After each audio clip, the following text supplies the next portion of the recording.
Bueno, buenas tardes. Bueno, vamos a dar comienzo a la actividad. Gracias por la puntualidad, realmente lo habíamos pedido, así podemos aprovechar bien las 2 horas que tenemos. Gracias también por haber venido. Es una alegría, la verdad que mucha convocatoria. Estamos un poco asombrades. Bueno, gracias Casa Brandon por disponer y facilitar el espacio. Gracias Ana María Fernández y Nora Merlin por haber aceptado no solo la invitación a dialogar, sino también a acompañarnos en este ciclo. Queríamos también decirles que sepan que la recaudación de la entrada es para Casa Brandon. Digamos, queda toda la recaudación para acá, son espacios que creemos que hay que poder sostener y cuidar. Así que, bueno, por eso queríamos decírselos. Bueno, y les cuento que para mí es un gustazo estar hoy acá, por varias razones. Una de ellas es que a fines de los 90 fui alumna de tu cátedra de técnica de grupos en la Facultad de Psicología de la UBA. Así que desde ese entonces, bueno, vengo leyendo algunos textos, bueno, algunos de sus libros y también escuchando algunas de las conferencias que has dictado. Y bueno, y a Nora Merlin, no de la década del 90, sino un poco más cercano. Pero bueno, también leí tus 2 libros y, bueno, y los artículos que salen por página 12 en sección de psicología. De hecho, este jueves salió el último. Así que, bueno, para mí es un gustazo poder estar acá. Estoy más que agradecida de que las vueltas de la vida me hayan encontrado en estas circunstancias, en un espacio para poder dialogar y poder repensar algunas cuestiones que tienen que ver con la teoría y con la clínica. La idea de este ciclo y de esta mesa no es cerrar nada, sino todo lo contrario, es abrir, es que podamos dialogar, que podamos pensar. Después también vamos a abrir preguntas al público. Bueno, después ya María va a explicar un poquito la estructura de la mesa. Bueno, y ojalá que todos podamos disfrutar, ¿no?, de esta propuesta. Les cuento que esta propuesta viene de la mano de María Magdalena y de Nicolás Cerruti, que ahí está.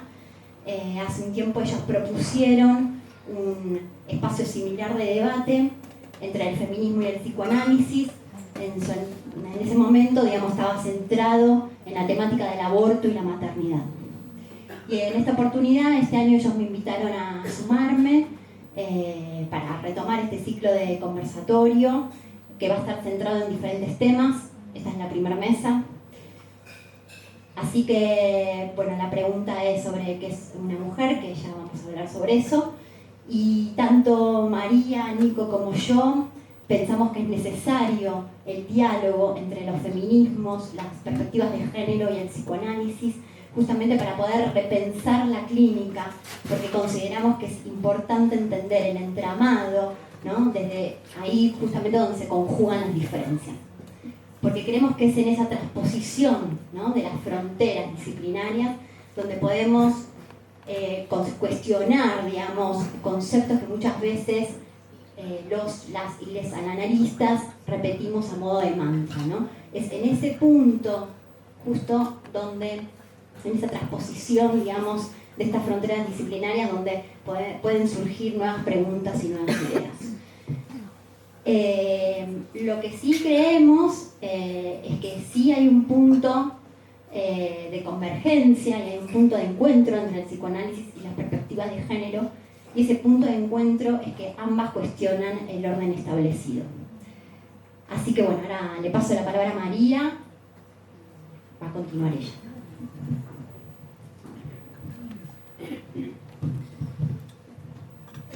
Hola, buenas tardes.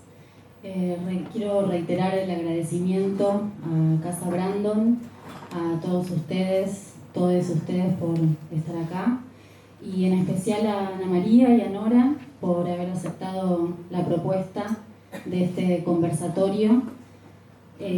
Bueno, a Ana María la hemos convocado porque fue una pionera en introducir la perspectiva de género en el psicoanálisis. En el año 1987 fundó la primera cátedra de introducción a los estudios de género en la Universidad de Buenos Aires, en la carrera de psicología.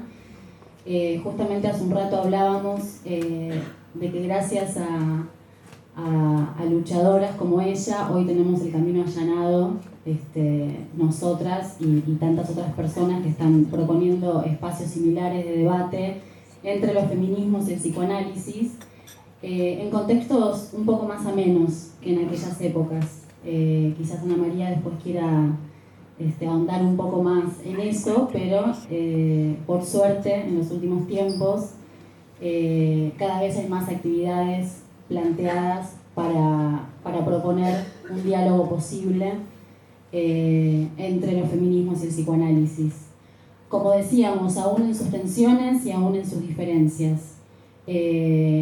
Me parece que tanto Ana María como Nora creen en la necesidad de un diálogo, y es una decisión política, como ha dicho Ana María, sostener ese cruce y ese diálogo y esa conversación, aún en las diferencias que cada una tiene. Y a Nora la hemos convocado porque viene trabajando hace mucho tiempo el vínculo entre el psicoanálisis y la política, y esto no es sin política, y además tiene una perspectiva crítica con respecto a las teorías de género. Entonces nos parecía que iban a generar una conversación rica, justamente por esas diferencias. Bueno, como decía Natalia, la idea de la mesa va a estar orientada por la pregunta sobre qué es una mujer y sobre la perspectiva de género en el psicoanálisis. La idea es que hablen aproximadamente 10-15 minutos cada una. Va a empezar Nora, después Natalia y yo vamos a hacer algunas preguntas que teníamos armadas, y después vamos a abrir el espacio para que ustedes puedan también hacer preguntas. Lo que le pedimos es que sean concretos, ¿cómo se diría? Concretes, que sean concretes con las preguntas, para que podamos tener tiempo todos de intervenir y de participar. Tenemos un poco acotado el tiempo, aproximadamente a las 7 tenemos que ir terminando, así que la idea es aprovechar lo más que se pueda este conversatorio. Las voy a presentar formalmente. Bueno, Ana María es doctora en psicología, psicoanalista, especialista en grupos y parejas, profesora consulta de la UBA, fundó en 1987 la primera cátedra de grado en Latinoamérica en la temática de género. Autora de numerosos libros en la temática de género, como La mujer de la ilusión, Las lógicas sexuales, La diferencia desquiciada. Ha dirigido numerosas investigaciones y experiencias comunitarias en la temática. Es profesora invitada de prestigiosas universidades extranjeras y ha recibido numerosos premios por su trayectoria. Los últimos son el premio Conex de Platino, categoría Psicología, en el año 2016, a la personalidad con la trayectoria más significativa en su categoría en la última década. En 2017 recibió por tercera vez el diploma a la excelencia académica otorgado por la Universidad de Buenos Aires. En 2018 fue distinguida como graduada ilustre de la Universidad Nacional de La Plata. Nora Merlin es psicoanalista, magíster en ciencias políticas, docente e investigadora de la UBA, autora de Populismo y psicoanálisis, Colonización de la subjetividad, y de otro libro con el nombre Mentir y colonizar, obediencia inconsciente y subjetividad neoliberal. Les damos la palabra. Gracias. Bueno, te faltó decir que soy feminista, además. Bueno, gracias a todos y a todas y a todos por venir, y a mis compañeros de mesa de conversación. es un gusto para mí estar acá, nos convoca una conversación entre psicoanálisis y feminismo. ¿Es posible? Yo pensaba, ¿es posible esta conversación? No solo que es posible, sino que también es necesaria. Porque a pesar de las diferencias entre ambas disciplinas, compartimos preocupaciones como la sexualidad, el deseo, el amor, y ambas teorías vinieron a subvertir un orden, como decía Natalia. Y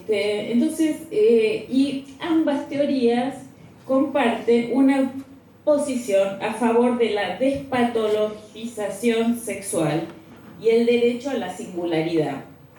Ahora, yo les voy a presentar un Freud feminista. Sí, obviamente él no sabía que era feminista.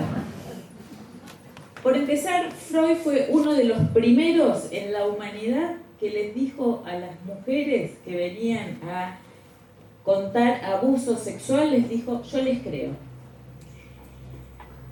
Ellas, nadie les creía, les decían mentirosas, simuladoras, les decían de todo, pero dijo, yo les creo.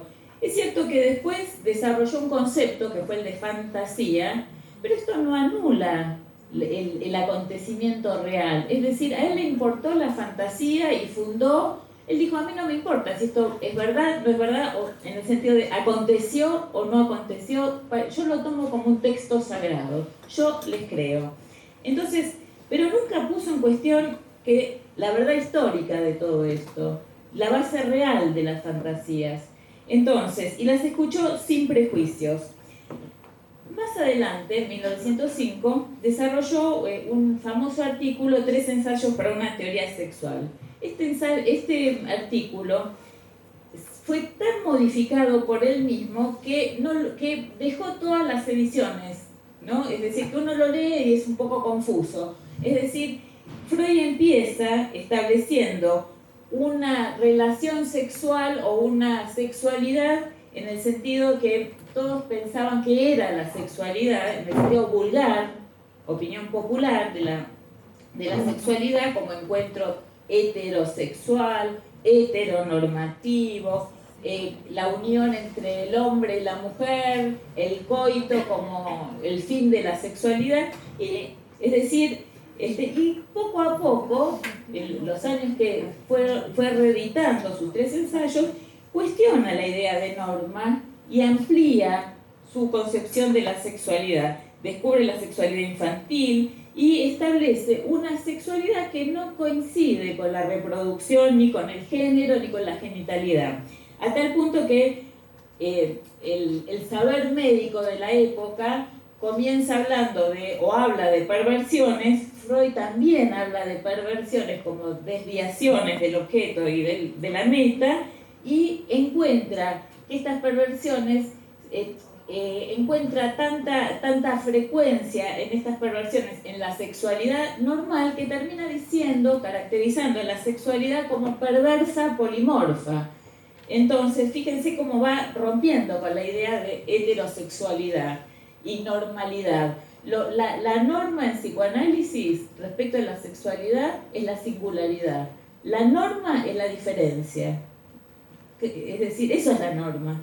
Entonces, más adelante escribe un artículo llamado Pulsiones y Destinos, donde aparece la sexualidad como un concepto y dice, no es el instinto, establece 4 elementos de la pulsión sexual. Uno de ellos es el objeto.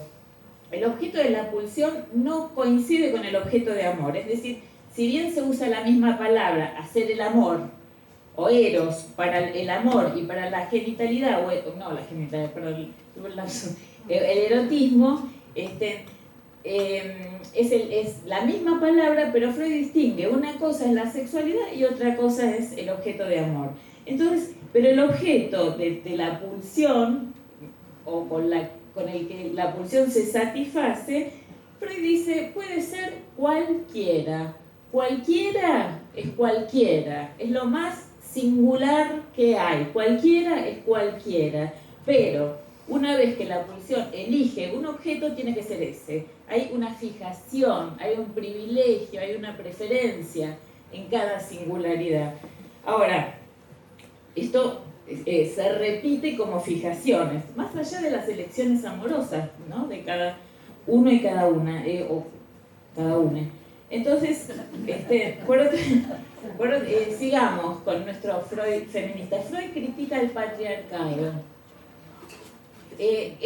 Freud establece un mito de patriarcal, de origen de la cultura y de la civilización, donde los hermanos matan al patriarca, que era el padre tremendo, el padre del famoso mito de la horda, lo matan, y Freud se establece la liga entre hermanos, el contrato entre hermanos, donde no participan las mujeres, y Freud más adelante, en Malestar en la cultura, otro texto, va a decir, esto fracasa, la cultura así pensada no tiene solución, fracasa. Y en las últimas hojas del Malestar en la cultura dice, por favor, necesitamos gente que se ocupe de resolver estos problemas, porque así plantean las cosas no funciona. Es decir, que terminar la violencia patriarcal con la organización de hombres y con la violencia del patriarcado no funcionan las cosas. Freud lo dice en el Malestar en la cultura. El programa de la cultura así planteado, con una moral para todo y con la organización del padre en la base, no sirve, fracasa. Hay otro texto, Psicología de las Masas, donde Freud estaba muy preocupado por el ascenso del nazismo y escribe Psicología de las Masas, y entonces dice, en las masas se excluye a las mujeres. Y en el capítulo 12 de Psicología de las Masas, les digo por si les interesa buscarlo, dice, hay dos soluciones para las masas. Una son las mujeres y otra es el síntoma, lo que hace obstáculo a la masa. ¿Qué quiere decir eso? Claro, mujeres hay que ver lo que es mujeres en psicoanálisis, que es el tema que nos convoca, ¿qué es una mujer? Pero él dice, parece como algo enigmático, ¿no? En la liga de hombres hay algo que no interviene, que son las mujeres. Entonces, pero parecería que es lo hetero, las mujeres. Entonces, lo que hace obstáculo a la masa es el síntoma, como la máxima diferencia, singular, y las mujeres. Entonces, aclaremos que la masa es el modo social paradigmático del neoliberalismo. Ahora, el psicoanálisis fue y es de un invalorable aporte a la cultura y a los derechos humanos y al derecho a la singularidad. Yo creo que si no fuese por el psicoanálisis no habría matrimonio igualitario, por ejemplo, ¿no? Yo creo que no habría. O la preocupación por los grandes avances que tenemos en educación infantil, sexualidad infantil, eso se lo debemos al psicoanálisis. Entonces, y a los aportes de la sexualidad en la cultura. Ahora, el neoliberalismo apareció en esta época, ya sabemos, como una nueva expresión del capitalismo, y en esta época del neoliberalismo apareció con mucha intensidad el feminismo, esta oleada del feminismo. Entonces, yo me preguntaba por qué, ¿no? ¿Por qué apareció con tanta intensidad? Si es un movimiento histórico, el feminismo, ¿por qué ahora con tanta intensidad? Yo creo que hay puntos de contacto entre el neoliberalismo y el feminismo. Uno de esos puntos son los cuerpos abusados.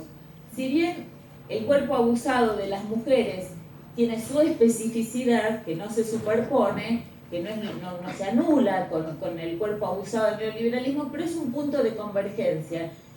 Los cuerpos abusados, los cuerpos enfermos que produce el neoliberalismo. Y otro punto de contacto es la violencia que establece el neoliberalismo y que establece el feminismo.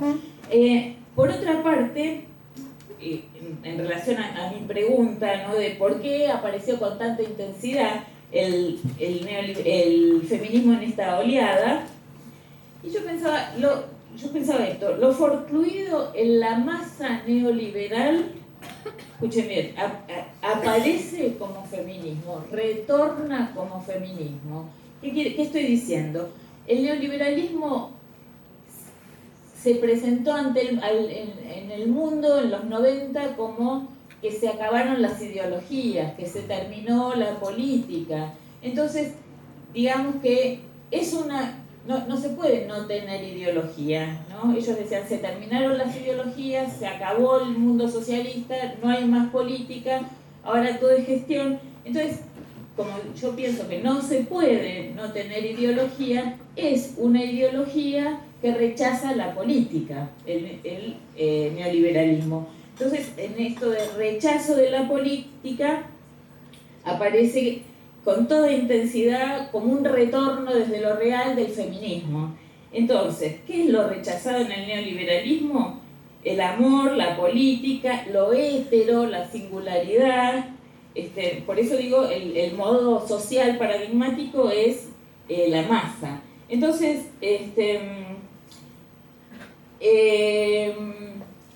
feminismo vino a cambiar un orden y hay que considerarlo como un nuevo agente político que propone un nuevo modo de hacer comunidad, un modo más democrático, un modo menos hostil. Entonces, aparece en la escena del mundo la política de las mujeres, que eran las que no contaban, y vino a interrumpir una lógica fálica o machista. Les aclaro que el psicoanálisis, el falo no es el pene, y hay muchos textos en Freud que permiten, el fetichismo es uno de esos, ¿no? Que permiten, que constatan que el falo no es el pene. Entonces, el colectivo de las mujeres desarma este poder jerárquico de los hombres. Así que bienvenidos los cambios que trajo el feminismo en la subjetividad y en los lazos sociales. Pero, dice Lacan, un psicoanalista debe estar a la altura de la subjetividad de su época. Pero, voy a aclarar esto, pero su escucha remite al sujeto dividido. ¿Qué quiere decir esta cita desde mi interpretación? Dice, un psicoanalista debe estar a la altura de la subjetividad de su época. Yo creo que un psicoanalista en esta época no puede ser neutral. Tiene que oponerse al neoliberalismo, tiene que oponerse al patriarcado, al machismo, tiene que ser feminista. Pero cuando estamos en el dispositivo analítico funcionando como analistas, ahí suspendemos toda subjetividad. Y ahí escuchamos uno por uno al sujeto dividido. Entonces, tenemos que tener en cuenta una diferencia que la establece Jorge Alemán, y yo estoy completamente de acuerdo, que es entre sujeto y subjetividad. Una cosa es la subjetividad, y ahí estamos los analistas pensando con los feministas o las feministas las cuestiones de la subjetividad de la época, y otra cosa es en el dispositivo analítico. Un psicoanalista operamos con el sujeto, y ahí ponemos entre paréntesis, ¿no? la subjetividad. Ahora, una vez aclaradas algunas cuestiones, vamos a seguir pensando en nuestra conversación posible y necesaria, pero hay que aclarar que este debate, o nuestro debate, es a partir del desacuerdo. El desacuerdo es un término muy importante que introduce un filósofo francés llamado Rancière, y él dice, define a la política como desacuerdo. O sea que no es lucha entre enemigos, es un desacuerdo. ¿Esto qué quiere decir? Que no es que uno dice blanco y otro dice negro, lo dice así Rancière, sino que decimos lo mismo, pero entendemos cosas distintas. Estamos hablando con las mismas palabras, pero no estamos diciendo lo mismo. Entonces, cuando el feminismo habla de sexualidad, no es la misma sexualidad que habla el psicoanálisis. Cuando hablamos de la feminidad, no es la misma, o la mujer. Cuando hablamos de padre, no es el mismo padre. Entonces, me parece que hay que aclarar algunas cosas. Este debate es un debate, entonces, desde el desacuerdo. Esto significa que es un debate político. Entonces, estamos hablando de política en el sentido de la subjetividad de la época, y estamos hablando de política del inconsciente también. Entonces, Y ahí está el psicoanalista. Entonces, ahora, si tengo tiempo, vamos digamos, parte por parte, ¿no? La sexualidad, ¿por qué hablamos de cosas distintas? Cuando Butler dice que el sexo es discursivo o es cultural, y que la mujer también es cultural, y no termina de construirse, y también Butler cuestiona una supuesta binaridad sexual entre varones y mujeres. Estamos hablando de cosas distintas. Es decir, para el psicoanálisis la sexualidad no se reduce al discurso, sino que es imposible al significante. Porque esta es la última teoría de la sexualidad que introduce Lacan en el seminario 20, en Aún. Entonces, es la lectura que Lacan hace de los textos de Freud. Entonces, la sexualidad no se reduce al discurso, no es discursiva para el psicoanálisis, es lo que justamente es imposible al discurso, no se puede nombrar, es lo que permite que haya discursos, pero implica la imposibilidad, la sexualidad. Entonces,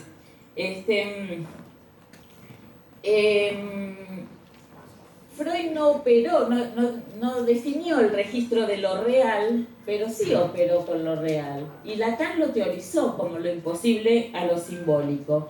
Freud operó con lo real, sin nombrar esto, pero sí estableció desde la experiencia de satisfacción, uno ahí puede ubicar un imposible de la satisfacción plena. Entonces, cuando decimos que la sexualidad es imposible al discurso para el psicoanálisis, quiere decir que no todo está representado. Y entonces,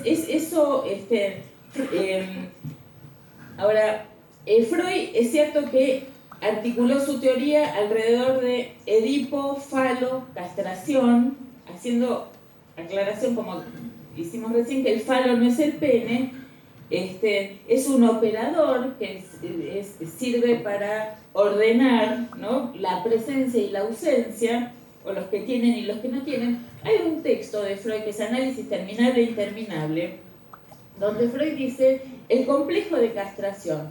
Ahí incluyo, dice Freud, la envidia del pene y la protesta masculina, en el caso de los varones. Pero ambos incluyen o integran el complejo de castración, y en ambos se juega el rechazo de lo femenino. Los anatómicamente varones y los anatómicamente mujeres, o las anatómicamente... Ambos están incluidos en la lógica del complejo de castración. Y ambos, a partir del complejo de castración, se oponen a lo femenino, pero varones y mujeres. ¿Se entiende lo que digo?